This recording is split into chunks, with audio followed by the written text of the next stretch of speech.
오늘 시편 110편입니다. 다윗이 주님 곧 그리스도 예수에 대한 예언의 시를 적고 있다, 이렇게 볼 수 있는데요. 시편을 여러 종류로 이렇게 저렇게 이제 구분을 많이 합니다. 그 중에서 이 시편 110편은 다윗이 지은 시입니다. 앞에 보면 표제에 그래 다윗의 시라고 되어 있는데요.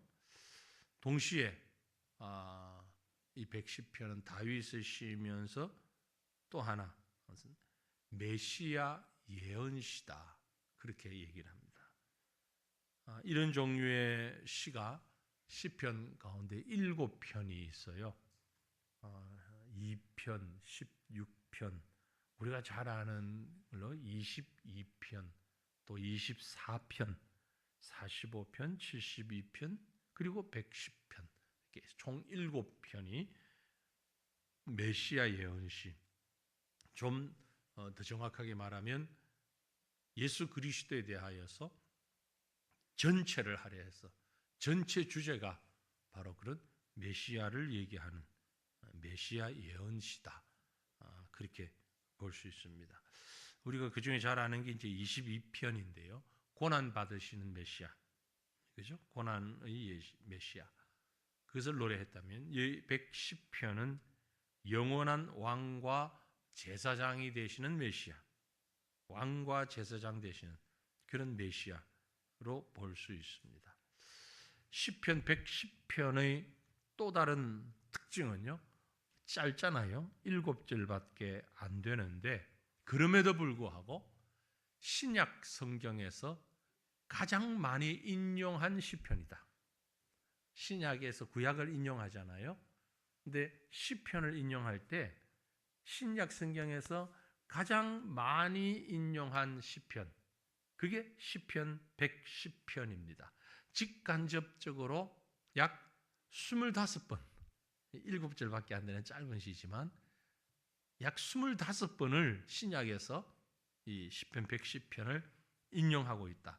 그 중에 대표적인 인용이 누구냐면 예수님이 말씀하실 때 인용하기도 하고 베드로가 인용을 하기도 하고 그런 내용이 바로 이 시편 110편입니다. 베드로가 오순절 성령 강림 사건 이후에 설교하잖아요. 사도행전 2장에 오순절 강림 사건이 있고 곧바로 거기 있는 사람들에게 막 성령 충만해서 설교해요.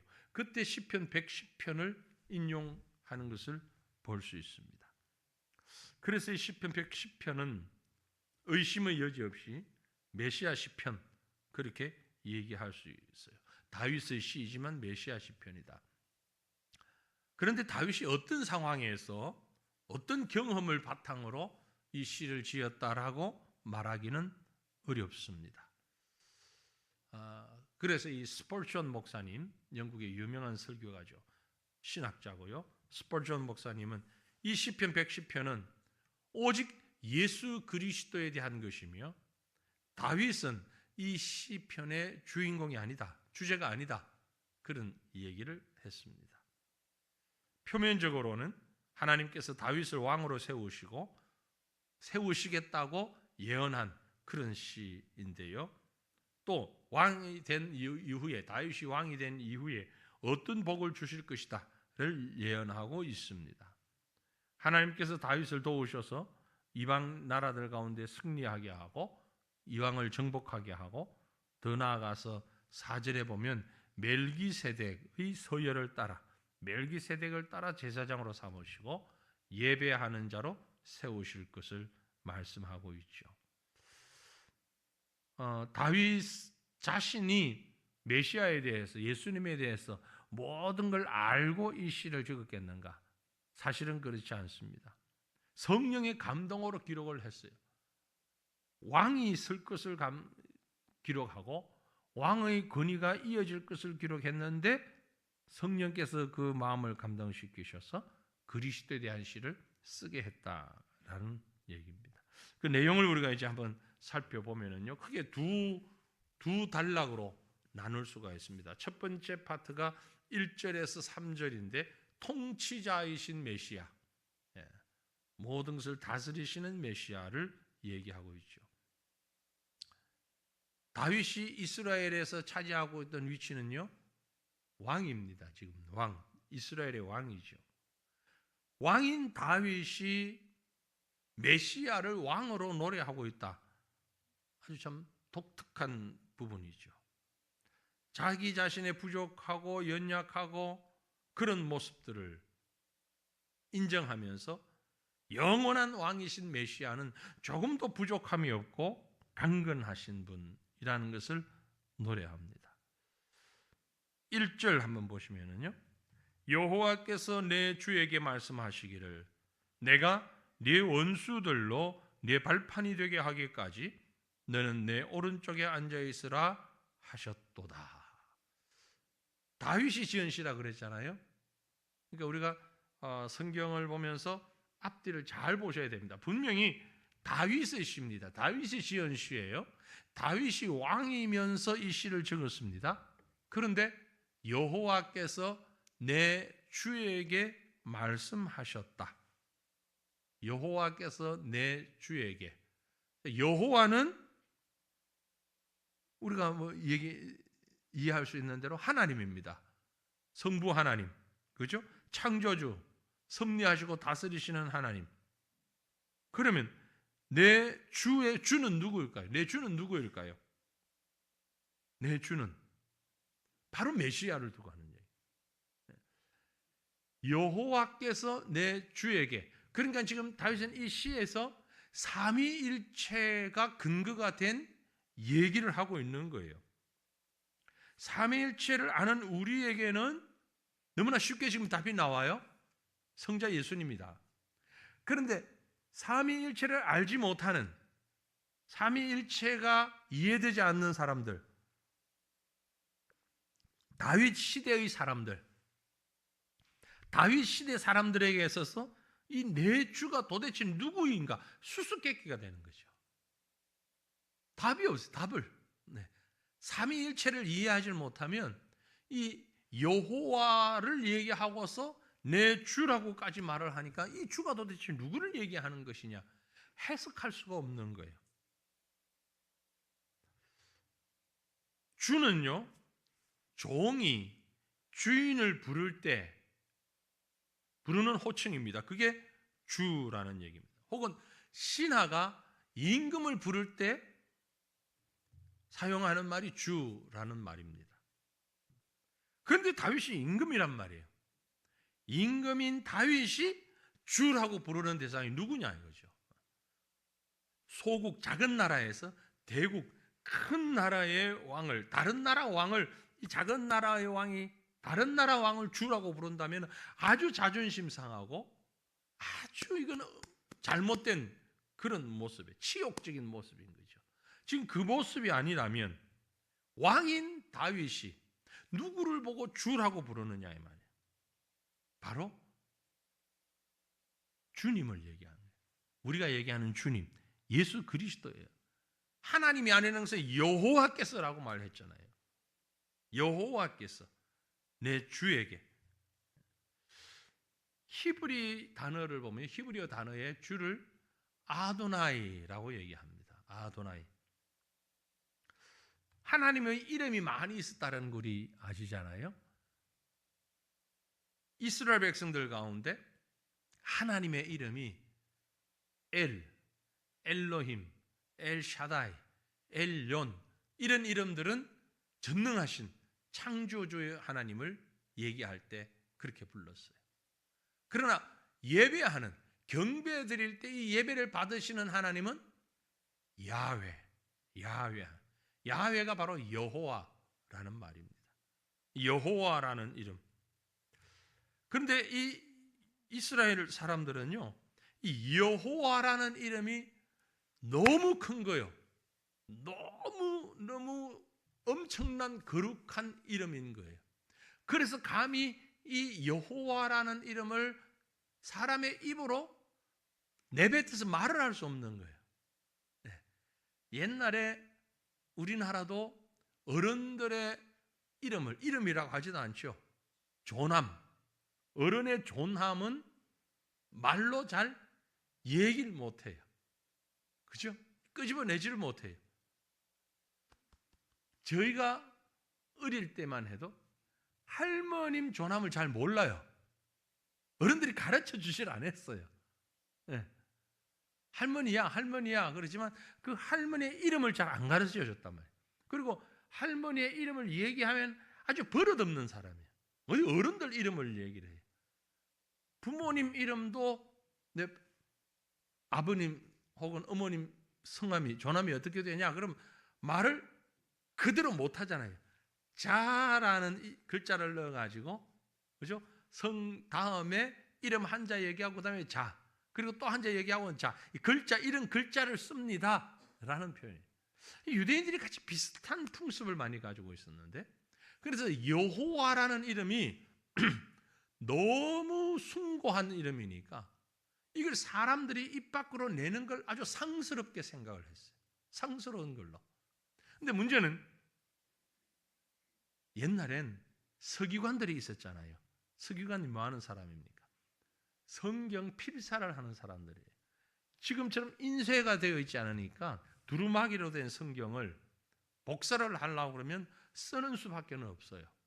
그래서 쓰기 위해서 성경을 전문으로 쓰는 사람들이 있어요. 그 사람들이 이렇게 모여 앉은 거예요. 효율적으로 하기 위해서. 그리고 한 사람이 읽는 겁니다. 여호와께서 내 주에게 말씀하시기를, 그러면 앉아있는 사람들이 다 적는 거예요. 여호와께서 내 주에게 다 적어요. 이렇게 적어가는 사람을 신약시대에서 서기관이라는 것이 거기서 나온 직책이거든요. 그런데 이 성경을 적다가 엘로힘이라든지 다른 하나님의 이름이 나오면 그대로 말을 해요. 그리고 그대로 적어요. 근데 여호와, 야훼라는 단어가 나오면 읽는 사람도 바로 못 읽어요. 예를 들어서 110편 1절에, 자, 10편 110편 1절 1, 물론 장절은 없었지만 예를 들면 여호와께서라는 단어가 나오죠. 그럼 이 읽는 사람이 못 읽어요. 왜? 너무 숭고한 단어니까. 그래서 연필 놓고 잠깐 놓고 목욕 가서 다 몸을 씻는 거예요. 목욕을 싹 하고 세탁된 옷으로 갈아입고, 그리고 다시 와서 앉아가지고, 그리고도 여호와 이 말은 할 수가 없어서 아도나이, 그게 주라는 말이거든요. 아도나이께서 내 아도나이에게. 그러면 아도나이라는 이름하고 여호와라는 이름하고 어떻게 구분하느냐? 금방 구분했잖아요. 아도나이, 일반 아도나이는 그대로 읽고, 여호와가 나오면 목욕하고 옷 갈아입고, 쓰는 사람도 목욕하고 옷 갈아입고, 부르는 사람도 그러고 다 목욕 제기하고 와서 아도나이, 그러면 그건 적는 사람은 뭐라고 적느냐면은 야훼라고 적는 거예요. 듣는 것도 아도나이 들었지만 적을 때는 여호와, 야훼라고 적는 거예요. 금방 목욕하고 난 다음에 읽은 이름이니까 야훼. 그만큼 이 야훼라는 이름이 아주 숭고한 이름, 감히 우리 입으로 부를 수 없는 이름이에요. 그래서 발음이 뒤바뀐 거예요. 히브리어는요, 자음 따로 모음 따로거든요. 우리는 자음에 모음을 붙여서 글자를 만들잖아요. 자음의 오른쪽 혹은 아래에 모음이 오죠. 잘 한번 생각해 보세요. 우리말은 자음 적고 자음의 아랫부분이나 오른쪽에 모음이 오잖아요. 왼쪽에도 안 오고 오른쪽 위에도 없어요. 그죠? 근데 히브리어는 자음이 오면 그 모음이 오른쪽에 올 수도 있고 왼쪽에 올 수도 있고 위에 올 수도 있고 아래에 올 수도 있어요. 다 와요. 지금 상존하는 언어에도 그런 게 많아요. 우리 벵글라데시에서 벵가로도 모음이 상하 좌우에 다 와요. 자음 있고. 좀 글자가 복잡하고 어렵죠. 네. 이게 히브리어가 글자가 막 어렵단 말이에요. 그래서 이 사람들이 자음만 적어. 자음만. 모음은 안 적고 자음만 쭉 적어 놓으면 읽는 사람이 알아서 모음을 붙여서 읽는 거예요. 붙여서 읽다가 아도나이에 해당되는 모음을 야훼에 해당되는 자음에다가 붙이면 발음이 어떻게 되냐면 여호와라고 되는 거예요. 본래는 야훼에 해당되는 모음을 붙여야 되는데 아도나이의 모음을 야훼에다가 갖다 붙여버리니까 여호와라고 발음이 되는. 그래서 우리가 여호와라고 얘기를 지금 하는 거죠. 여호와나 야훼나 같은 단어입니다. 아무튼 지금 이 1절이 아주 참 중요한 건데 야훼께서 여호와께서 내 주에게 나의 아도나이에게, 그러니까 분명히 다른 하나님이란 말이야. 동일한 하나님인데 구분해서 부르는 하나님. 다윗은 삼위일체도 몰라요. 어떻게 이걸 알았을까? 성령이 감동한 거예요. 그것 외에는 다른 답을 둘 수가 없어요. 성자이신 메시아를 지금 내 주에게라고 표현했단 말이에요. 다윗에게 왜 이렇게 구분했냐 물어본다면 아마도 글쎄 나도 잘 모르겠는데 이렇게 답이 나올 거예요. 다윗 당시에 다윗이 알고 있는 문법, 다윗이 알고 있는 신학, 다윗 시대의 어떤 성경 교리, 어떤 걸 가지고도 설명이 안 되는 부분이니까 성령이 감동하셔서 이렇게 기록하게 하셨다라고 얘기하는 거예요.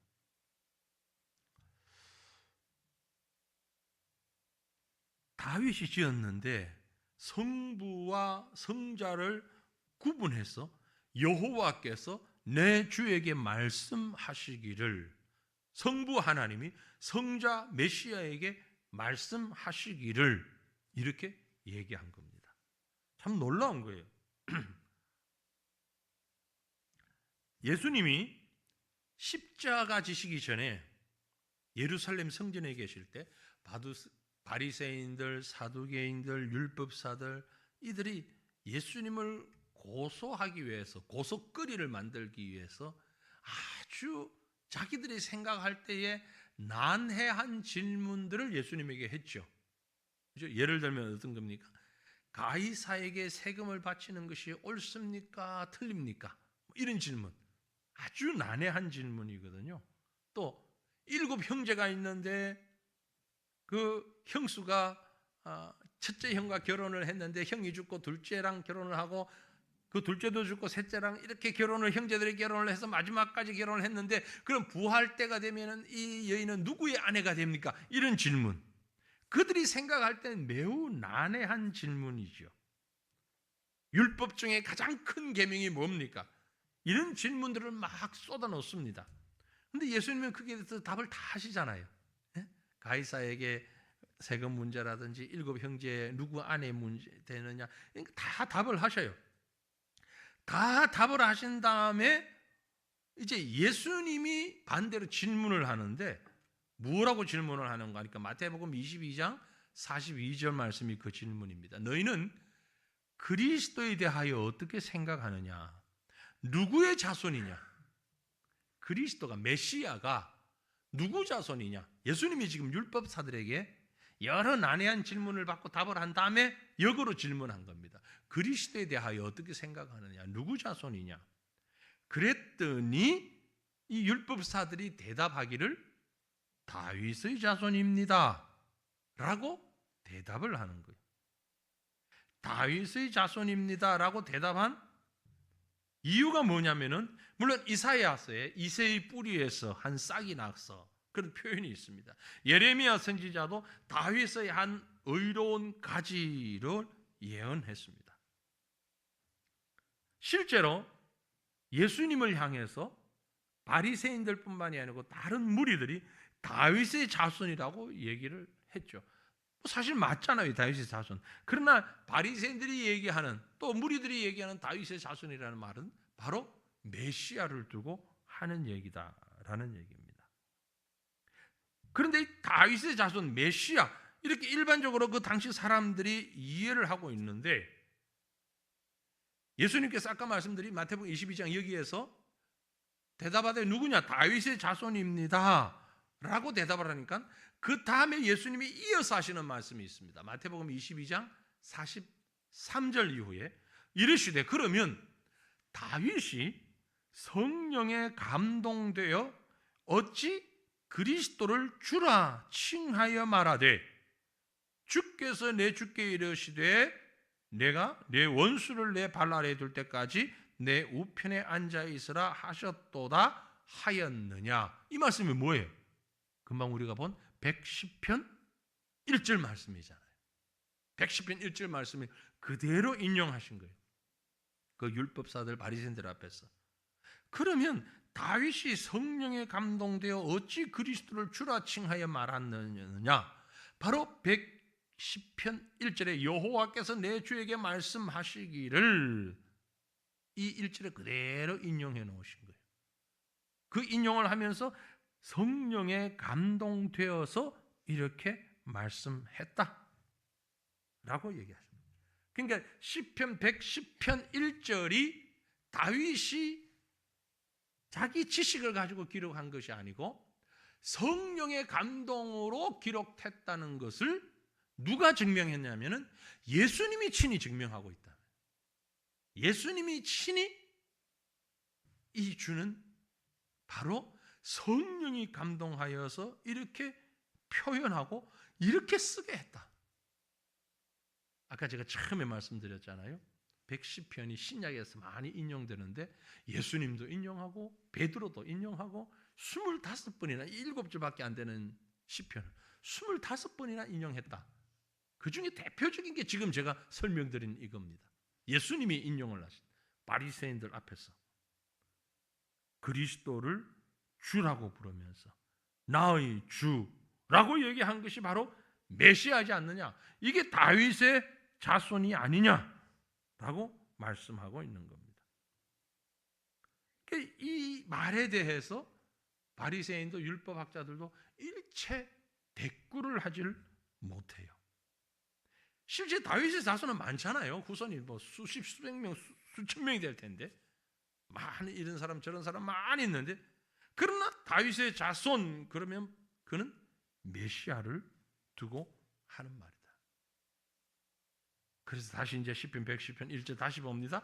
여호와께서 내 주에게 말씀하시기를 내가 네 원수들로 내 발판이 되게 하기까지 너는 내 오른쪽에 앉아 있으라 하셨도다. 여호와 하나님이, 성부 하나님이 성자 예수님 메시아에게 말씀하시기를 내가 네 원수들로, 메시아의 원수들로 내 발판이 되게 하기까지, 발판이 되게 한다. 무슨 말이에요? 발판이 된다.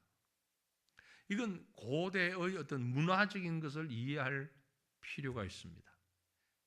고대에서 전쟁을 하면은요, A 나라와 B 나라가 전쟁을 합니다. 누가 죽으면 전쟁이 무조건 지는 겁니까? 왕이 죽으면, 혹은 왕이 사로잡히면. 우리 장기 아시는 분들, 장기 뜨시는 분들 그렇잖아요. 차포, 마상 다 살아 있어도 왕이 죽으면 죽는 거예요. 지는 거예요. 상대방의 왕이 죽으면 지는데 완전히 점령하게 되면 왕을 생포해 와서 정말 자존심 상하는 일인데요. 패전국의 왕은 승전한 나라의 왕 앞에 와서 땅바닥에 무릎을 꿇고 꼬꾸라지게 만듭니다. 무릎을 꿇고 머리를 땅에 닿게 만들어요. 그리고 승전한 나라의 왕이 패전국 왕의 머리를 밟는 거예요. 목과 머리를. 그러니까 이 패한 나라의 왕으로서는, 그 나라의 국민들로서는 죽을 만큼 자존심 상하는 일이잖아요. 그게 전쟁에 패배한 나라의 운명이에요.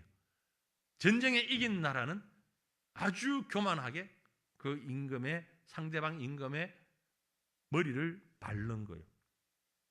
내가 내 원수들로 내 발판이 되게 한다라는 말은 바로 그 말입니다. 원수들을 하나님께서 끌고 와서 다윗에게, 다윗 발 아래 밟을 수 있도록 그렇게 만든다.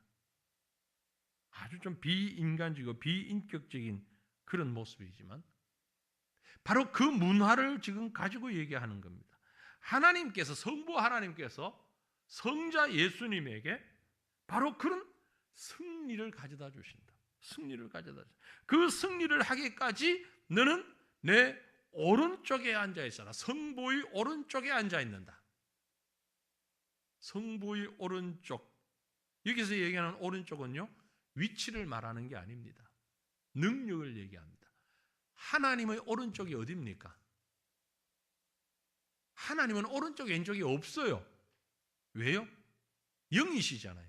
하나님은 영이시라 성경이 분명히 말씀했죠. 영은 눈에 보이는 물체가 아닙니다. 그러니 오른쪽인지 왼쪽인지 모르는 거예요. 여러분, 이 컵의 손잡이가 오른쪽에 달려 있습니까? 왼쪽에 달려 있습니까?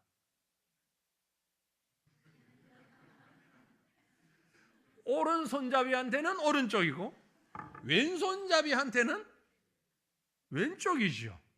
그죠? 싸우지는 마세요. 보기에 따라 다르고 잡는 사람에 따라 다른 거예요. 이 컵도 어쨌든 손잡이는 달려 있어요. 하나님은 오른쪽 왼쪽이 없어. 영이시니까, 물체가 아니니까. 그러면 성경이 계속 오른쪽 한두 번 나오는 것도 아닌데, 우리가 사도신경 할 때 우편에 앉아서, 하나님 보좌 우편에 앉아서 오른쪽이잖아요. 여기서 오른쪽은 장소를 얘기하는 게, 위치를 얘기하는 게 아닙니다. 능력을 얘기하는 게, 능력.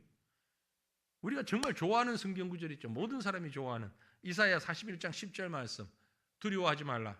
내가 너와 함께 하리라. 놀라지 말라. 나는 네 하나님이 됨이라. 내가 너를 굳세게 하리라. 참으로 너를 도와주리라. 참으로 나의 의로운 오른손으로 너를 붙들리라. 주님이 오른손으로 붙들어 주신다 그랬다. 그래서 주님은 오른손잡이다. 오른손잡이라는 말이 아니고 능력을 얘기해요. 능력.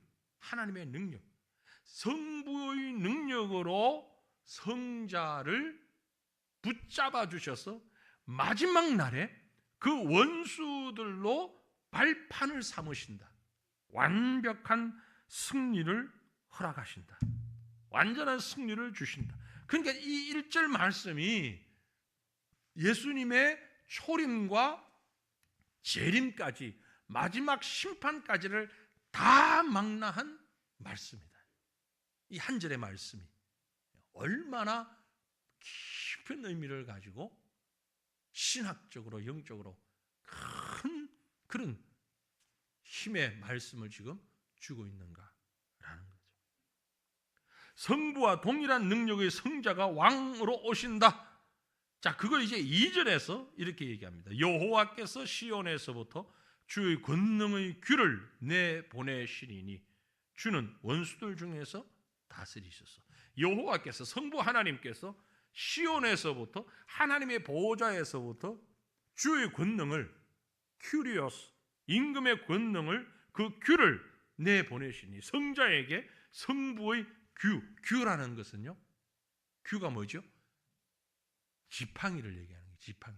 지팡이인데 우리 권사님들이 넘어지지 않으려고 길 다닐 때 쓰는 이 지팡이가 아니고, 같은 지팡이는 지팡이지만 그 지팡이 말고 군대 지휘관이 쓰는 지팡이, 특별히 왕이 쓰는 지팡이. 왕은 지팡이를 몸을 의지하려고 쓰는 지팡이가 아닙니다. 그런 용도가 아니고 손에 들고 있는 지휘관들이 가지고 있는 그런 지팡이. 왕의 지팡이는요, 왕의 권위를 상징하는 겁니다. 그게 왕의 규예요.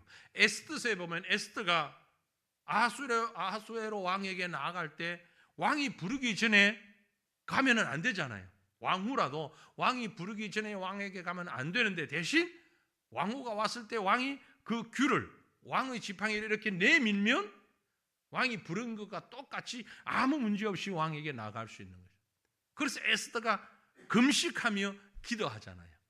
왕에게 가서 이 얘기를, 자기 민족의 얘기를 해야 되겠는데 왕이 도대체 부르질 않으니까 내가 죽으면 죽으리라 결단하고 가겠습니다. 가서 왕에게 얘기하겠습니다. 그런데 살 수 있는 방법은 왕이 규를 내밀면 되는 거예요.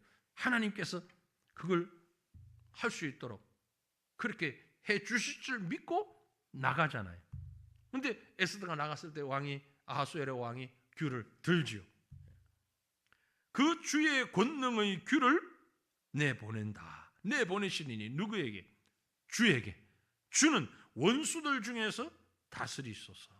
모든 원수들 가운데서 왕으로, 다스리는 자로 설 수 있게 성부 하나님이 성자 그리스도 메시아에게 이런 권능을 주신다라는 것을 말씀하고 있는 겁니다. 그러니까 메시아의 권위가 어느 만큼 크냐를 지금 얘기하는 거예요.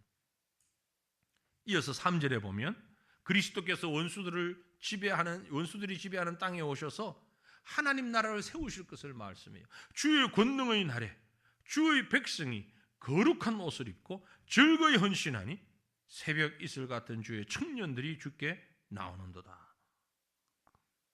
이 권능의 날은요, 메시아의 능력으로 임하시는 날, 그 날을 의미하고요. 여기 우리가 아주 잘못된 오해를 하고 있는 말씀이 있습니다. 주의 청년들이, 새벽 이슬 같은 주의 청년들이 주께 나오는도다.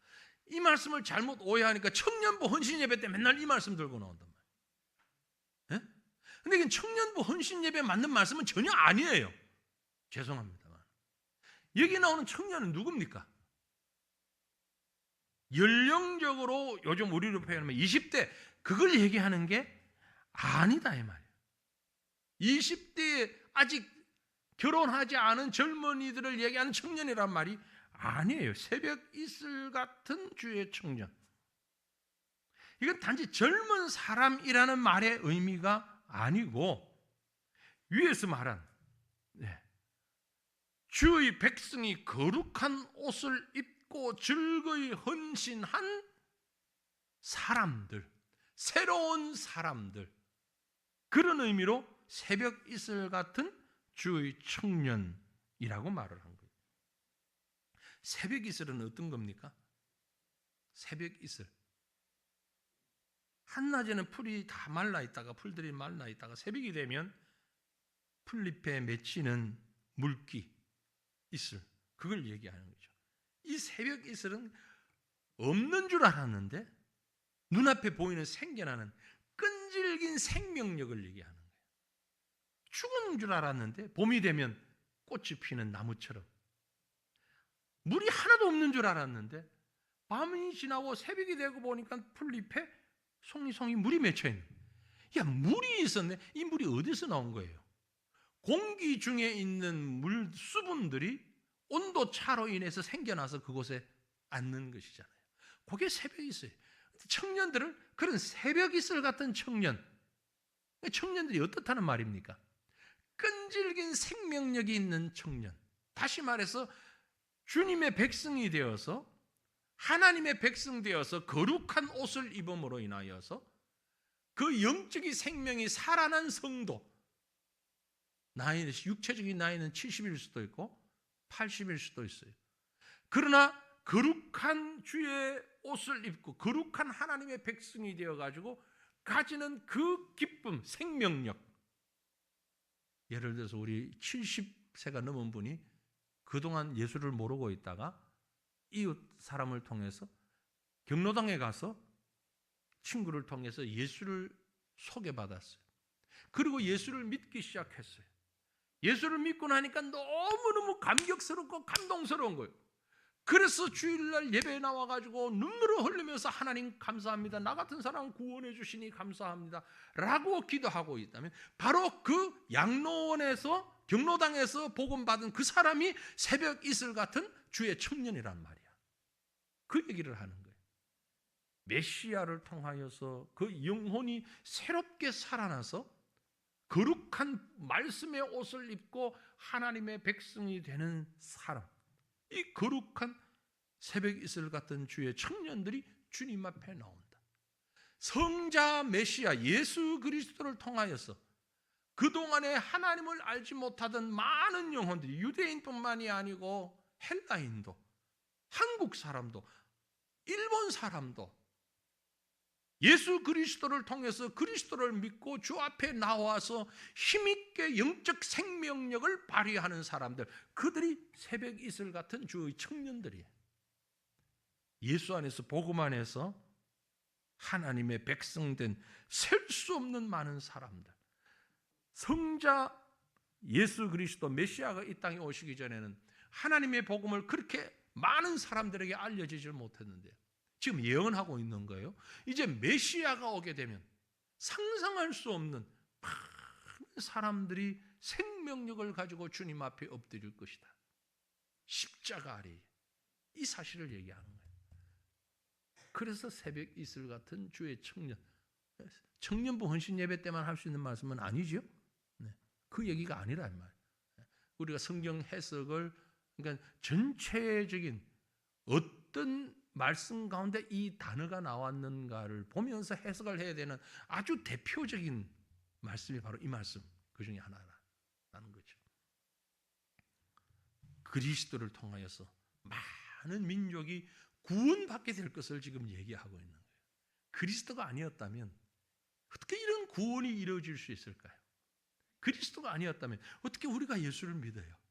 그리스도가 아니었다면 어떻게 전 세계에 흩어진 사람들이 복음으로 하나가 돼요? 불가능한 얘기. 그런데 성자 메시아를 통하여서 이 엄청난 일이 이루어질 것을 예언하고 있는 거예요. 그게 바로 오늘 보면 3절 말씀이죠. 두 번째 단락이 4절부터 7절까지인데 이것은 제사장과 승리자이신 메시아를 얘기합니다. 앞에서도 얘기했지만 승리자 예수님을 노래합니다. 4절 여호와는 맹세하고 변하지 아니하시리라 이르시기를 너는 멜기세덱의 서열을 따라 영원한 제사장이라 하셨도다. 메시아이신 성자 예수님이 멜기세덱의 서열을 따라 영원한 제사장이 되신다라고 옛날 성경에 보면 멜기세덱의 반차를 쫓아 어려운 말인데 서열이라는 말이 좀 쉬운 표현이죠. 멜기세덱의 서열을 따라 그 말은 멜기세덱과 유사한 멜기세덱 나인 멜기세덱과 같은 종류 사람을 종류라고 하는 거 조금 어색한 표현이긴 한데 이런 종류의 사람이라고 했을 때 멜기세덱과 같은 유로 분류할 수 있는 사람 누가 성자 메시아가 그 말. 멜기세덱은 다 아시죠? 창세기 14장에 가나안 4개국과 5개국 연합군 사이에 전쟁이 일어나가지고 아브라함의 조카 롯이 사로잡혀가고 아브라함이 집에서 키운 군사 318명의 군사를 데리고 가서 빼앗겼던 재물과 롯을 다 구출해 오죠. 올 때에 아브라함의 귀환하는 곳에 살렘 왕 멜기세덱이 소돔 왕과 함께 나가서 아브라함을 영접하잖아요. 그곳에서 아브라함이 멜기세덱에게 10분의 1을 11조를 드리는 그런 장면이 나옵니다. 근데 이 멜기세덱에 대해서 히브리서를 보면 멜기세덱은 살렘 왕, 즉 평광의 왕이며 아버지도 없고 어머니도 없고 족보도 없고 시작한 날도 없고 생명의 끝도 없는 분, 하나님의 아들과 닮아서 항상 제사장으로 있는 분 이렇게 표현을 하고 있죠. 이 표현을 잘못 이해를 하니까 또 멜기세덱은 실존 인물이 아닌 것처럼 이해를 해요. 그런데 멜기세덱은 실존 인물입니다. 어디? 살렘 왕이라고 했잖아요.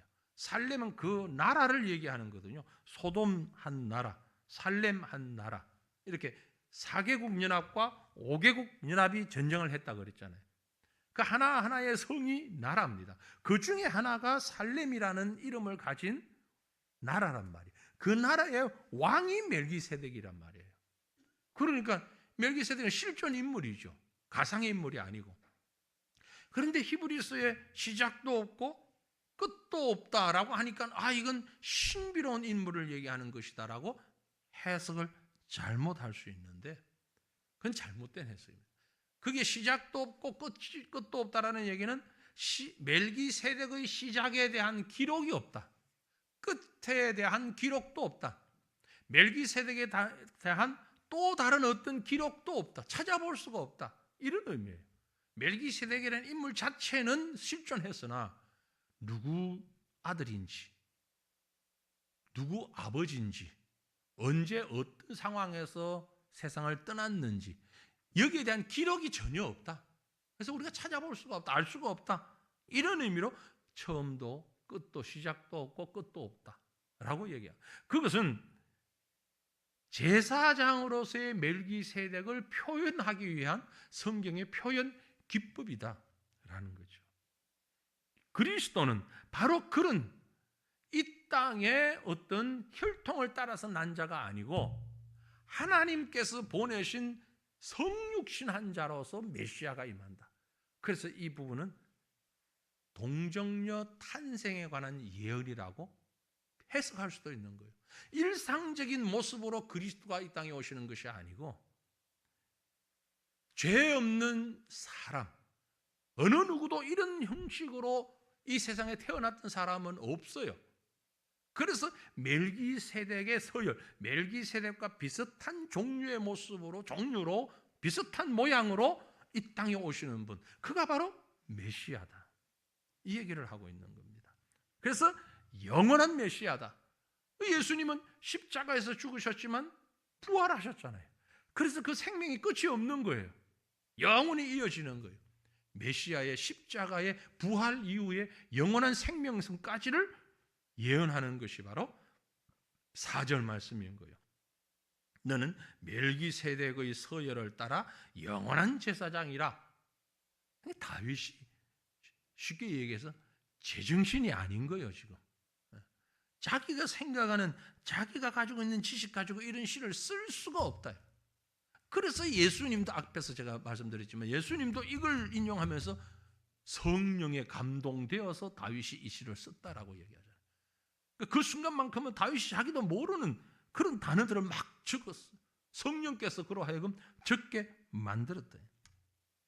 이어서 그래서 이제 심판주로 오시는 주님에 대해서 5절 이후에 예언이 노래가 되어집니다. 5절 7절까지 주의 오른쪽에 계신 주께서 그의 노하시는 날에 왕들을 쳐서 깨뜨리실 것이라. 뭇 나라를 심판하여 시체로 가득하게 하시고 여러 나라의 머리를 쳐서 깨뜨리시며 길가의 시냇물을 마심으로 그의 머리를 드시리로다. 우리가 메시아이신 그리스도께서 구속주가 되시고 심판주가 되신다는 사실을 함께 믿을 때에 우리가 함께 그 신앙이 온전해질 수 있음을 얘기하는 겁니다. 5절에 뭐라고 그랬어요? 온 세상의 모든 왕들을 깨뜨릴 수 있는 분, 오직 주의 오른쪽에 계신 주께서 그의 노하시는 날에 왕들을 쳐서 깨뜨리실 것이다. 모든 왕들을 다 이긴다. 메시아가 온 세상의 악한 세력들을 다 이긴다. 메시아가 사탄 마귀를 눌러 승리한다. 6절에 보면 문 나라를 심판한다. 그리스도의 재림 때 나타날 최후 심판을 지금 상징적으로 표현하고 있는 겁니다. 머리를 쳐서 깨뜨린다. 악한 세력들을 다 치신다. 그 얘기를 하고 있는 거죠. 더 나아가서 아주 시적인 표현을 재미있게 하고 있습니다. 7절 길가의 시냇물을 마심으로. 6절과 연결시키면 여러 나라의 머리를 쳐서 깨뜨리시고 길가의 시냇물을 마심으로 그의 머리를 드시리로다. 길가의 시냇물 마신다? 이 역시 우리가 그 시대적인 상황을 이해를 해야 됩니다. 군인들이 전투를 합니다. 옛날 그 전투하는 장면들 그 영화나 드라마나 TV에 보셨잖아요. 막 전쟁, 비참한 만큼 전쟁을 합니다. 그리고 이제 전쟁을 해서 한쪽이 완전히 이기고 한쪽이 완전히 졌어요.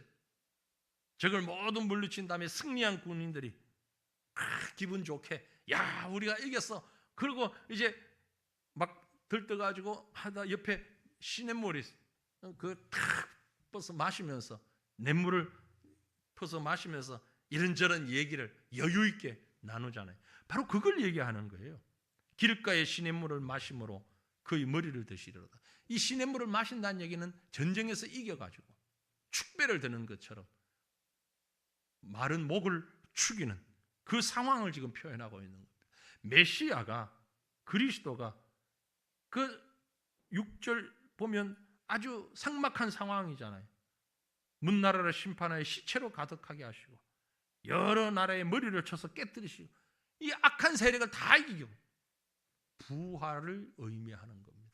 악한 세력을 다 이기고 사탄의 세력을 다 이기고 축배를 들듯이 시원하게 시냇물을 마시면서 우리가 이겼다라고 말하는 그러한 승리가 메시아에게 주어질 것이다. 예수님에게 주어질 것이다. 그러니까 시편 110편은 그 그 뜻을 생각하고 새기면 새길수록 놀라울 만큼 그리스도의 승리를 구체적으로 표현하고 있는 그런 시다라고 볼 수 있습니다. 다윗이 왕임에도 불구하고 이 본문에서는 자신이 왕이라는 것을 전혀 드러내지 아니하고 자신의 왕됨보다 메시아의 왕되심을, 그분의 통치하심을 소망하며 마치 그 메시아의 아래에 엎드린 백성처럼 이 시를 지어서 메시아에게 올려드리는 그런 모습을 볼 수 있는 겁니다. 왕으로 군림하지 아니하고 자신이 맡겨진 그 백성들을 섬기며 함께 메시아 앞에 무릎 꿇는 다윗의 모습을 볼 수 있는 거죠. 한마디로 시편 110편을 통하여서 우리의 완전한 승리자이시고 우리에게 생명 주시는 예수 그리스도를 보게 되는 것입니다. 그리스도가 신약에만 등장하지 않습니다. 예수님이 신약 성경에 나오지 않아요. 성경의 주인공은 예수님이라고 요한복음 5장 39절에 말씀하셨는데 모든 성경은 예수님 나에 대한 기록이다. 그 모든 성경 안에 시편도 포함되는 거예요. 잠언도 포함되는 거예요. 구약 전체가 포함되는 거예요. 구약 속에도 예수 그리스도가 그대로 나타나는 거예요. 바로 아까 말씀드린 대로 시편 22편이라든지 시편 24편이라든지 예수님의 고난에 대해서 적나라하게 표현하고 있잖아요. 마찬가지로 시편 110편은 예수님의 승리에 대하여서 최후 심판에 대하여서 그리스도 중심의 승리를 적나라하게 표현하고 있는 거죠. 이 모든 표현들을 다윗이 성령의 감동을 받아서 생명력 있게 기록하고 있다라는 거죠. 이 시편을 바라보면서 저와 여러분은 어떤 소망을 가집니까? 우리 모두는 아까 우리가 고백한 것처럼 새벽 이슬 같은 주의 청년이 되어야 한다. 이 나이로 되는 청년이 아니에요. 우리 모두가 생명력 있는 예수 그리스도의 그 생명의 힘을 공급받아서 주님의 사람으로 세상 가운데서 승리하는 그런 힘 있는 신앙의 모습, 새벽 이슬 같은 주의 청년 같은 영원한 생명을 머금고 살아가는 그런 삶의 모습으로 이 시편을 묵상하고 뿐만이 아니고 우리의 삶 가운데 예수 그리스도를 묵상하고 메시아이신 그리스도를 품고 그리스도와 함께 살아가는 것, 이것이 진정한 하나님 백성의 삶의 모습이다 라는 사실을 시편 110편을 통해서 깨닫게 되는 것입니다. 다시 한번 메시아를 우리에게 허락하신 하나님, 그를 통하여서 우리에게 참 승리를 주신 하나님 감사하면서 오늘 우리의 일상의 삶 가운데서도 주로 인하여서 날마다 승리하는 생명력 가득한 새벽 이슬 같은 그런 청년의 모습을 품고 살아가는 우리가 되게 하옵소서. 그렇게 기도하는 저와 여러분 되기를 간절히 바랍니다. 우리 함께 기도하기를 원합니다. 하나님,